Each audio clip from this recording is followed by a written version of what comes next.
வணக்கம். செய்திச் சுருக்கம். காஞ்சிப்பட்டு பரிசளித்த மோடி. செஷல்ஸ் பயணத்தில் சுவாரஸ்யம். மோடி கிஃப்ட்ஸ் முழு விபரம். 3 நாட்கள் அரசுமுறை பயணமாக செஷல்ஸ் நாட்டுக்கு சென்ற பிரதமர் மோடி அந்நாட்டின் தலைவர்களுக்கு வழங்கிய அன்பளிப்புகள் குறித்த தகவல்கள் வெளியாகியுள்ளன. மோடி சுற்றுப்பயணம் செய்யும் போது அந்த நாட்டின் தலைவர்களுக்கு அன்பு பரிசுகள் வழங்கிவிட்டு வருவது வழக்கம்.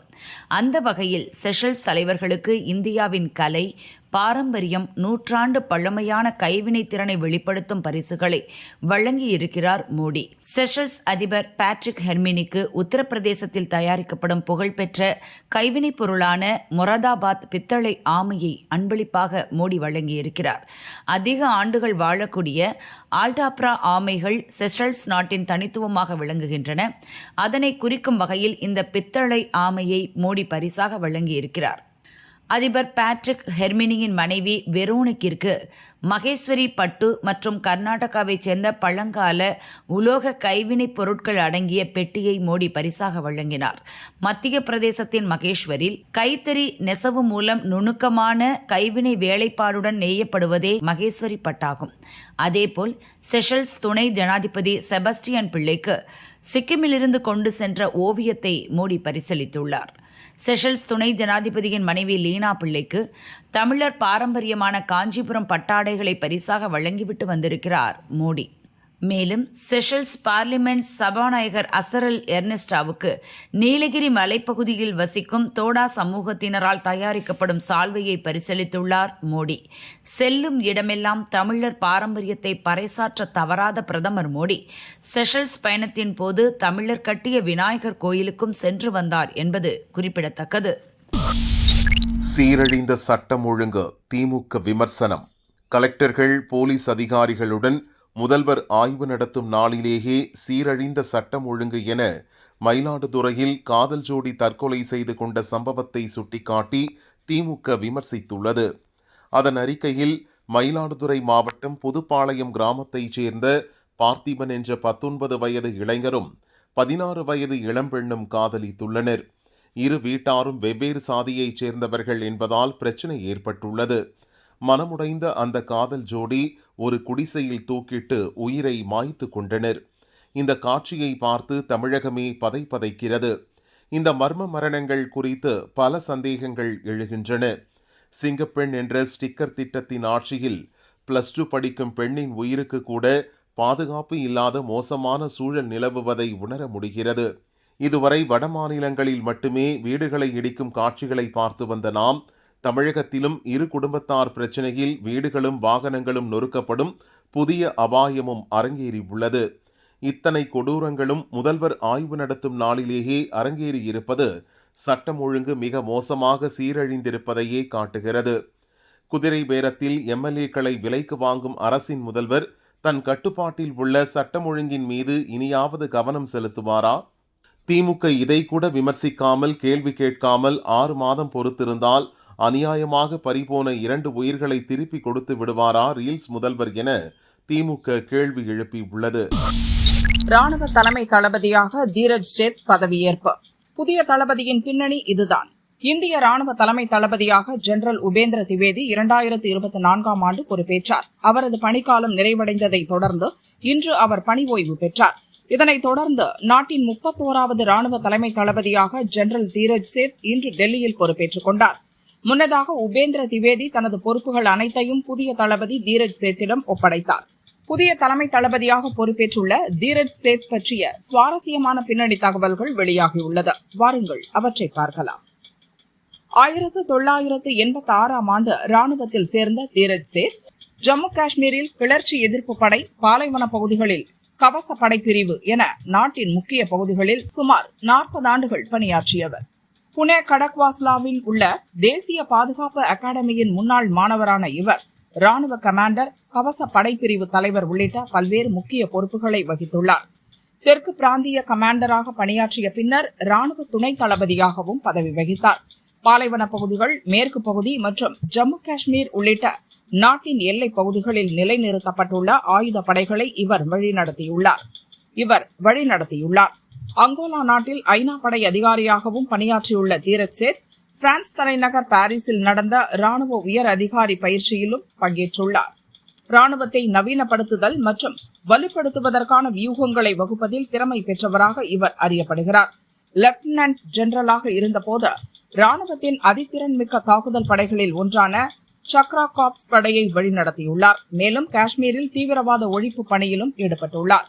ராணுவத்தில் சிறப்பாக பணியாற்றியதற்காக ஜூன் 29ஆம் தேதி ஜனாதிபதி திரௌபதி முர்முவிடமிருந்து உத்தம் யுத் சேவா பதக்கத்தையும் பெற்றார் என்பது குறிப்பிடத்தக்கது. பெண் என்பதால் மட்டுமே ஜீவனாம்சம் தர முடியாது. கர்நாடக மாநிலம் மைசூரைச் சேர்ந்த ஜீவனுக்கும் சஹானாவுக்கும் கடந்த 2024 திருமணம் நடந்தது. தம்பதிகள் வெறும் 2 மாதங்கள் மட்டுமே இணைந்து வாழ்ந்தனர். அதன் பிறகு கருத்து வேறுபாடு காரணமாக பிரிந்தனர். இவர்களுக்கு குழந்தைகள் இல்லை. சஹானா தன் கணவர் ஜீவன் மற்றும் அவரது குடும்பத்தினர் மீது குடும்ப வன்முறை தடுப்பு சட்டத்தின் கீழ் வழக்கு தொடர்ந்தார். தனக்கு இடைக்கால பராமரிப்பு தொகையாக மாதம் ரூபாய் 20,000 வழங்க உத்தரவிட வேண்டும் என மைசூரு கோர்ட்டில் மனு தாக்கல் செய்தார். 2025 டிசம்பரில் இந்த வழக்கில் தீர்ப்பு வெளியானது. சஹானா கேட்ட பணத்தை கணவர் ஜீவன் தொகையாக வழங்க வேண்டும் என கோர்ட் உத்தரவிட்டது. இதனை எதிர்த்து ஜீவன் கர்நாடக ஐகோர்ட்டில் மேல்முறையீடு செய்தார். நீதிபதி சில்லாகூர் சுமலதா முன் வழக்கு விசாரணைக்கு வந்தது. தான் கணவரை விட அதிக சம்பளம் வாங்கினாலும் திருமணத்திற்காக வாங்கிய கடன்களை அடைக்க வேண்டியுள்ளது. அதனால் தனக்கு பராமரிப்பு தொகை தேவை என சஹானா வாதிட்டார். ஆனால் தான் வாங்கிய கடன் எவ்வளவு, அதற்கான மாத தவணை விவரங்கள் என்ன என்பது போன்ற எந்த ஒரு முறையான ஆவணங்களையும் அவர் கோர்ட்டில் சமர்ப்பிக்கவில்லை. இருதரப்பு வாதங்களையும் கேட்ட நீதிபதி வரலாற்று சிறப்புமிக்க தீர்ப்பு வழங்கினார். மனுதாரரின் மனைவி மாதம் 1 லட்சம் ரூபாயும் அவரது கணவர் ஜீவன் மாதம் 60,646 ரூபாயும் ஊதியமாக பெறுகின்றனர். கீழமை நீதிமன்றம் இதை கருத்தில் கொள்ளாமல் மனைவிக்கு இடைக்கால ஜீவனாம்சமாக மாதம் ரூபாய் 20,000 செலுத்த உத்தரவிட்டுள்ளது. மனைவி பொருளாதார ரீதியாக நல்ல நிலையில் உள்ளார். அவரது வருமானம் கணவரின் வருமானத்தை விட அதிகமாக உள்ளது. குழந்தைகளை பராமரிப்பது உட்பட வேறு எந்த பொறுப்பும் மனைவிக்கு இல்லை. பெண்களை ஆண்தான் பராமரிக்க வேண்டும் என்றோ அல்லது மனைவியை அவரது கணவர்தான் பராமரிக்க வேண்டும் என்றோ கூறி ஜீவனாம்சம் வழங்க வேண்டும் என கோர்ட் உத்தரவிடக்கூடாது.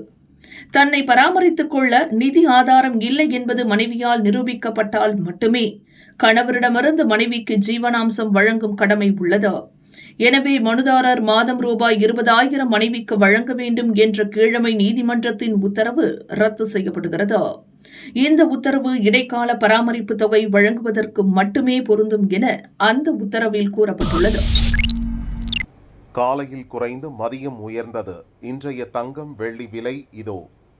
தமிழகத்தில் கடந்த சில நாட்களாக தங்கம் வெள்ளி விலை ஏற்றம் இறக்கம் கண்டு வருகிறது. கடந்த 27ஆம் தேதி தங்கம் 1 கிராம் 13,370 ரூபாய்க்கும், ஒரு சவரன் 1,06,960 ரூபாய்க்கும் விற்பனையானது. வெள்ளி 1 கிராம் 245 ரூபாய்க்கு விற்கப்பட்டது.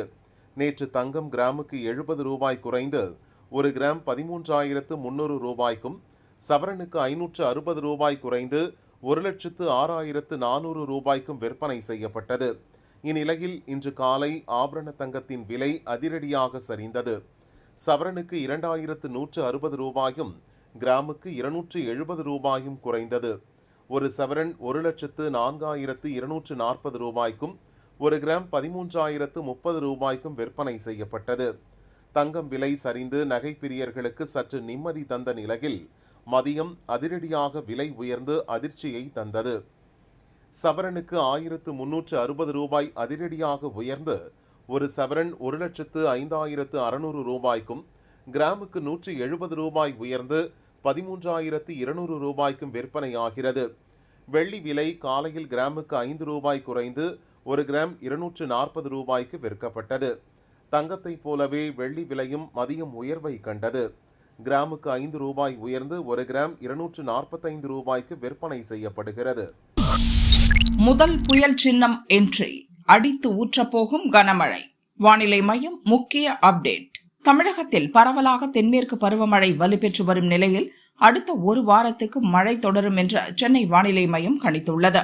அதன் அறிக்கை: வடக்கு வங்கக்கடல் மற்றும் அதை ஒட்டிய வங்கதேச பகுதிகள் மேல் ஒரு வளிமண்டல சுழற்சி நிலவுகிறது. இதன் காரணமாக வடமேற்கு வங்கக்கடல் மற்றும் அதை ஒட்டிய பகுதிகள் மேல் ஜூலை 3ஆம் தேதி வாக்கில் ஒரு காற்றழுத்த தாழ்வு பகுதி உருவாகக்கூடும்.